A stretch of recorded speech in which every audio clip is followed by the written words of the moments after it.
हरे कृष्णा दोस्तों। एक बार एक व्यक्ति अपने जीवन के गहन दुख के साथ बुद्ध के पास आया। उसकी आंखों में आंसू थे और उसने कहा, मेरी जिंदगी बिखर गई है। जो भी सपने मैंने देखे थे वो सब टूट गए हैं। हर तरफ अंधेरा है और अब मुझे कोई रास्ता दिखाई नहीं देता। हर मोड़ पर दुख है। क्या कोई रास्ता है जो मुझे इस दुख से निकाल सके? बुद्ध ने उसे शांत स्वर में देखा और कहा, जरूर एक रास्ता है, लेकिन पहले तुम्हें समझना होगा कि दुख क्यों होता है। दुख को समझने से ही तुम्हें इसे दूर करने का उपाय मिलेगा। व्यक्ति ने उत्सुकता से पूछा, क्यों? बुद्ध ने समझाया, दुख का सबसे बड़ा कारण है तृष्णा, अर्थात इच्छाएं। हम हमेशा कुछ ना कुछ चाहते हैं और जब हमारी इच्छाएं पूरी नहीं होती तो हमें दुख होता है। जब तुम किसी चीज को पाना चाहते हो और वो तुम्हारे पास नहीं आती तो तुम्हारे मन में पीड़ा होती है। हम जिस चीज के पीछे भागते हैं वह स्थायी नहीं होती, यह परिवर्तनशील है, पर हम इसे पकड़कर रखने की कोशिश करते हैं। यही मोह है और मोह से हमें पीड़ा मिलती है।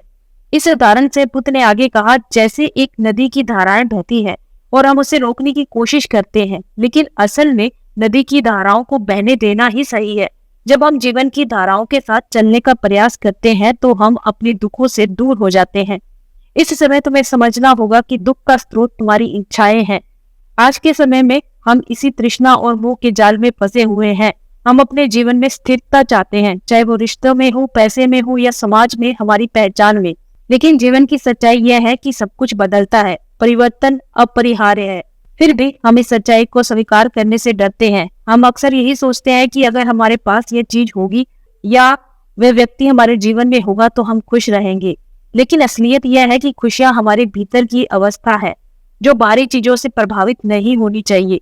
बुद्ध ने उस व्यक्ति से कहा, दुख से मुक्ति पाने का पहला कदम है उसे स्वीकार करना। जब तक तुम अपने दुख से भागते रहोगे वो तुम्हारा पीछा करता रहेगा, लेकिन जब तुम इसे अपनाते हो, उसे समझने की कोशिश करते हो, तभी तुम उससे ऊपर उठ सकते हो। यह एक कठिन कार्य हो सकता है, लेकिन यह जरूरी है। केवल तभी तुम अपने मन को शांति दे सकोगे। हमारे आधुनिक जीवन में भी यही सच है। अक्सर हम अपने दुख को दबाने की कोशिश करते हैं। हम उसे अनदेखा कर देते हैं या खुद को किसी और चीज में व्यस्त कर लेते हैं ताकि उसका सामना ना करना पड़े। लेकिन असली समाधान तब आता है जब हम अपनी पीड़ा को पूरी तरह समझते हैं और स्वीकारते हैं। जैसे एक जख्म जिसे छुपाने से वह और बढ़ता है, लेकिन जब हम उसे साफ करते हैं और उसका उपचार करते हैं तभी वह ठीक होता है। फिर बुद्ध ने उस व्यक्ति को जीवन के सही मार्ग के बारे में बताया जो दुख से मुक्ति पाने का सही रास्ता है। उन्होंने कहा कि तुम्हें इन बातों का अपने जीवन में अपनानी होगी। पहली, सही दृष्टि। जीवन के सत्य को समझो। ये जानो कि सब कुछ अस्थायी है और जो कुछ भी तुम्हारे पास है वो हमेशा नहीं रहेगा। दूसरा, सही इरादा। अपने इरादों को स्पष्ट और पॉजिटिव रखो। नेगेटिविटी से दूर रहो और सच्ची इच्छाओं की ओर बढ़ो।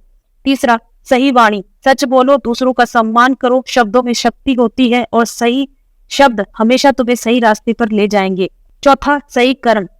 सही और नैतिक कार्य करो। दूसरों की भलाई के लिए कार्य करो और अपने कर्मों का फल समझो। पांचवा, सही आजीविका। ऐसा काम करो जो किसी को नुकसान ना पहुंचाए। अपने कार्य से समाज का भला करो, ये तुम्हें आत्म संतोष देगा। छठवां, सही प्रयास। अपने मन और शरीर को सुधारने के लिए निरंतर प्रयास करो। जो भी सीखते हो उसे अपने जीवन में लागू करो। सातवां, सही जागरूकता। अपने विचारों और भावनाओं पर ध्यान दो। अपने अनुभवों को समझो, यह तुम्हें बेहतर निर्णय लेने में मदद करेगा। आठवां, सही ध्यान। ध्यान से अपने मन को शांति और स्थिरता में लाओ। यह तुम्हें अंदर से मजबूत बनाएगा और तुम्हारी आंतरिक शक्ति को बढ़ाएगा। बुद्ध का संदेश साफ था, दुख को नजरअंदाज मत करो, उसे समझो, उसे स्वीकार करो और फिर सही मार्ग पर चलकर उससे मुक्त हो जाओ। आधुनिक जीवन में भी अगर हम इन सिद्धांतों को अपनाएं और अपने दुख का सामना करें तो हम सच्ची शांति और खुशी पा सकते हैं। हम सबको यह समझना होगा कि जीवन में जो भी स्थिति हो, हमें उसे समझकर, स्वीकार करके और फिर सही दिशा में आगे बढ़कर उसे बदलने का प्रयास करना चाहिए। यही जीवन का सार है और दुख को पहचानना और उससे मुक्त होना चाहिए। अगर आपको ये वीडियो पसंद आई हो तो हमारे चैनल को लाइक करें, शेयर करें और सब्सक्राइब करें और बेल आइकन को जरूर प्रेस करें ताकि हमारी आने वाली वीडियो के नोटिफिकेशन आपको सबसे पहले मिले। धन्यवाद। राधे राधे।